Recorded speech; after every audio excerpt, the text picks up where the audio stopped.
Hey guys, it's me again, Andre of cinemorph.com, and today we've got a big day in collecting, at least in my little collecting world here.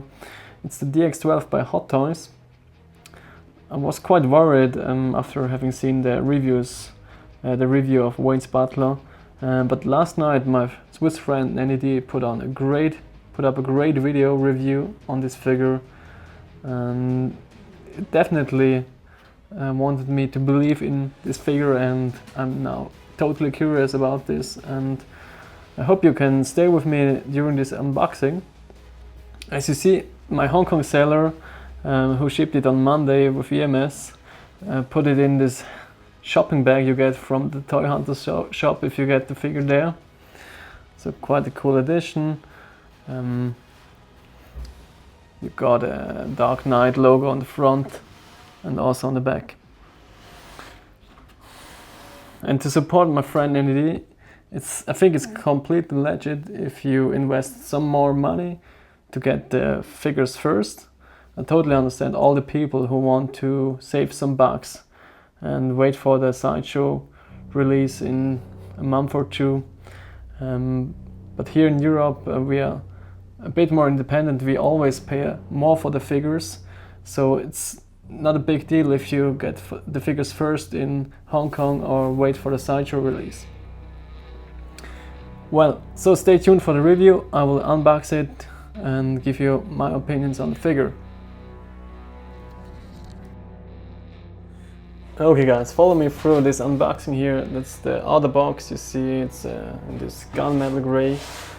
It's definitely in style with the other boxes we got recently, the 1989 Batman releases. Then on the inner layer you get a nice Batman logo on the left.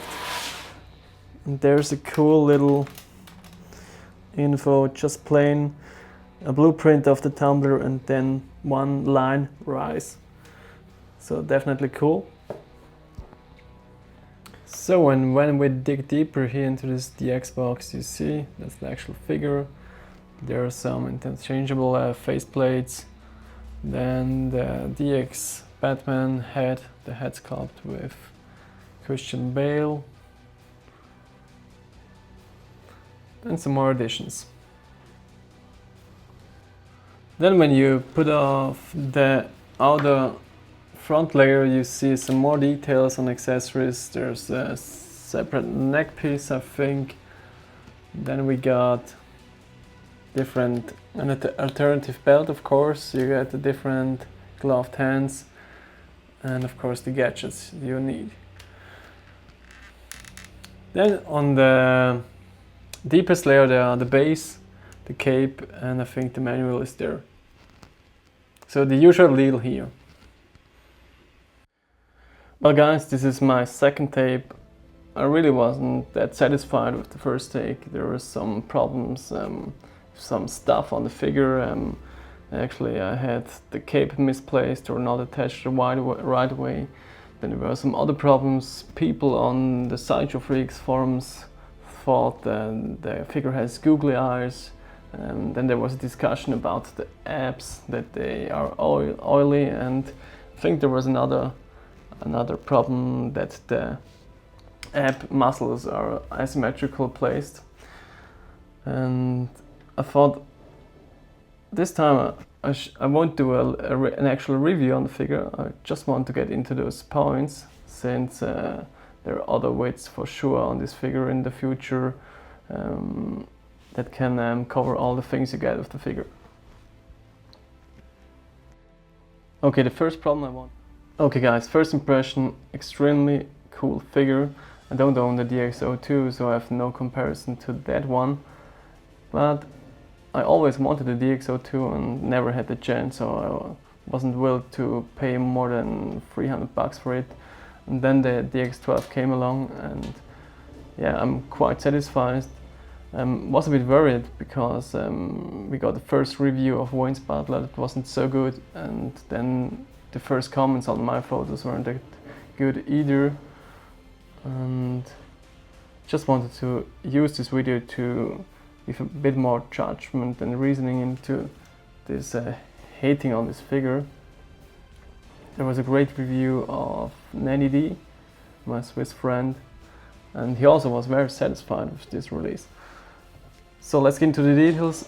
Just a little disclaimer here: if you see the cape and the fabric down there as purple, that's a problem of my camera. So sorry guys, I try the best to get the black tones correct with my video editing tool after doing this video here, but maybe you will still see the purple shine through. Okay, the first problem I want to address here, and I think this is a real problem on this figure, are these damn clips to get on the cape. I don't know the DX2 and I have no idea how the solution is, but this solution here just don't work as well. At the moment I think I got it quite right. The cape is very flat on the shoulders, and I want to show you how it's actually fitted there. So there's a little socket in the shoulder, and you get this damn clip here, somehow tailored to the cape, and this you have to sink into this socket, and somehow it should hold, but damn, it just won't that easy. So the second problem I got addressed on the Sideshow Freaks board are these oily apps. Guys, I don't see it. For me it's a flat surface, a flat grey part, and there's a black plastic part. It's all fine. Maybe the right light source here in my setup will get this a bit more glossier or shinier. But I think if you see it here in the video, you all will understand there's no problem with oily apps on this figure.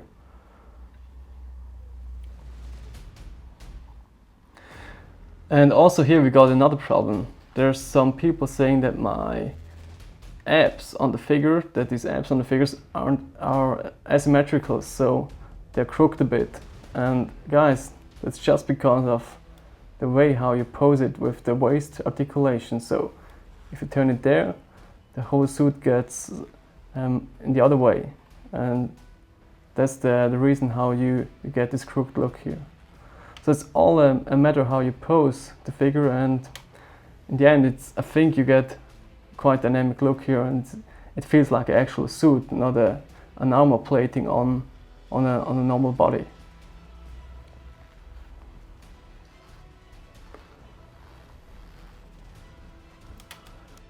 So the fourth problem I got addressed are the googly eyes, and somehow I think it could be that Batman has a bit of a crossed-eye look here, but in the end I think it's all about the purse system, which works quite well on mine. So you get this tool, this separate tool here, get in there, and there you see. It works actually quite good. So if there's any problem with crooked eyes, it must be a factory defect, that they somehow put the default state not right. But all in all, I think if you get a lot of light on the head sculpt, the mask head sculpt, it just doesn't look too real. It looks a bit comic-y or cartoony. It always reminds me a bit of Goofy from Disney. But yeah. So I hope I could sort out this problem as well. I think there are a lot of people out there who want this figure absolutely perfect. In the end, it's just a figure. It's 1/6 scale, and yeah, this is it, guys. Okay, next one, different faceplates. Let me show you what you get here. So this is the open-mouthed one. Doesn't look too bad, actually. I think if you turn off the light a bit, just a moment, it actually could look extremely cool. And if you play a bit with the purse, it looks even better. So the other faceplate that is quite in discussion is this smirking face, I think to call it. Just a moment.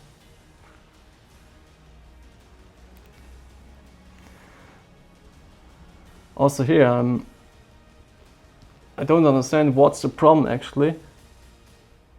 Should this represent the actual Christian Bale mouth or something like this? For me, at least it looks quite okay. Let's put off the light. And let's play a bit with the purse. Maybe I get a cool position for the eyes.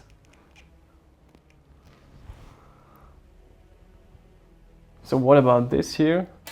If you put up the eyes a bit more into the upper eye socket, it actually looks quite cool.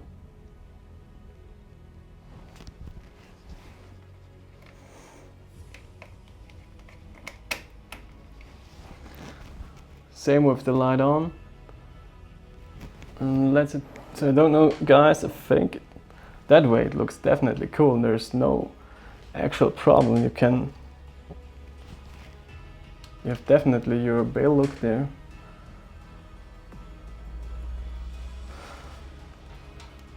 So then there's another discussion on this EMP gun here. And yes, I'm quite in line with this. It's no special thing here. The handle is made like it wouldn't fit into the right hands of the figure. You actually can just have him hold it there and maybe a bit with the arm up, but nothing special. You actually cannot put it into a shooting stance. And yeah, the light up feature as well isn't that great. You have just this little LED here, and it somehow gets the light down there in these translucent parts. So really nothing special here, and there's absolutely no weathering on this black plastic.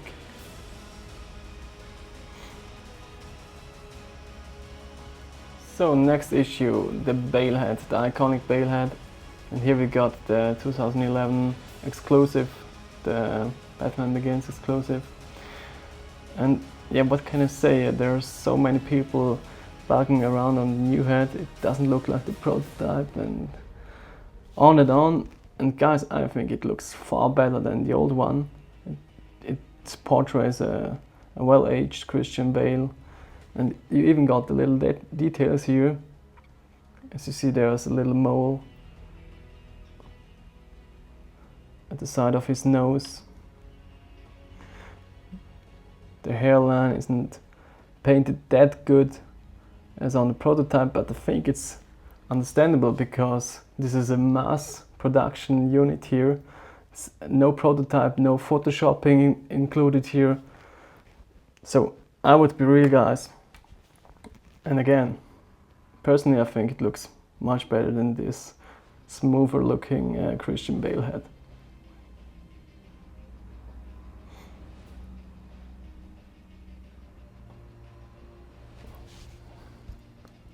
So next issue we got here is the cape itself, not just the clip mechanism.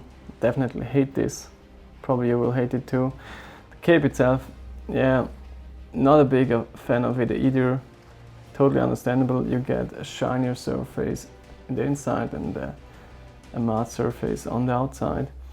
And what really bugs me is this little fabric part here that just somehow looks totally misplaced and just hangs loose. Not so cool. Yeah, you will see it for yourself. I think there are a lot of people who want to customize this and get a better cape. So just do it if you have the money or the time to do customizing on these figures. Personally, I'm happy with it, how it comes. Then of course a quick look around the actual armor. I hope you can see all the details because I think the armor itself is definitely awesome. This mixed media stuff here with the fabric underneath and the armor plating glued up. And again, you see here the crooking comes from the articulation of the waist.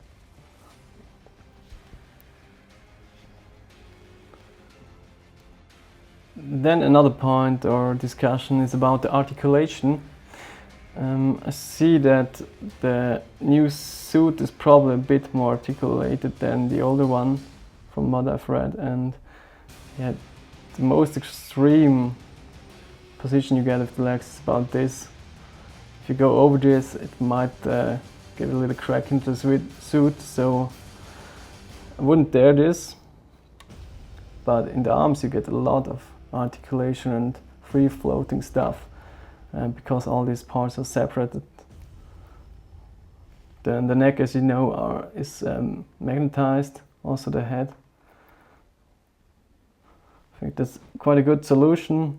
Maybe it's a bit loose, but actually the figure itself will only be in the detail on the shelf. And what we have here, that's the knee articulation. And I also want to point out the new boots here. They're two separate pieces, so you actually can have him stand quite stable. But I understand also that probably a total sculpted piece would have been nicer. Okay guys, this is it for the second take here, where I discussed some of the issues. I hope you have a bit of a better picture now of this figure, and that you can decide if you want to buy or stay with the pre-order. I actually want to thank the guys on 16 Republic, the Facebook group. Got quite some support there on this problem and this figure, so big shout out to you guys there on OSR.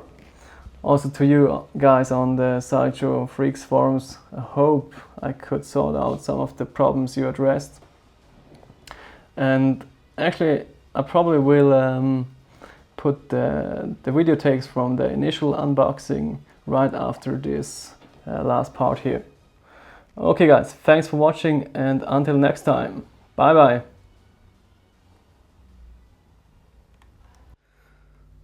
So then we got a first shot with Batman and the cape attached. Again, not purple in reality, just plain black. That's the fabric here. And here's a detailed shot of the new diorama base. You see there's some snow on the stairs. You got the Batman logo, the DX plate of course, and the LEDs. So even without accessories, the figure definitely looks already very cool. Let's see some other variations of this figure. Okay guys, let's do a little all-star comparison shot between last year's exclusive Bruce Wayne figure and today's DX12. In my opinion, DX12 is far superior. It's much more detailed paint application and skin work, skin structure work there. And I also like the well-aged Christian Bale a bit more than the smooth-looking last year's younger Christian Bale. The same goes about with the suits. The DX12 suit feels much more durable and sturdier than this rubber suit here. And I think also the ankles are getting a bit too loose on the exclusive figure.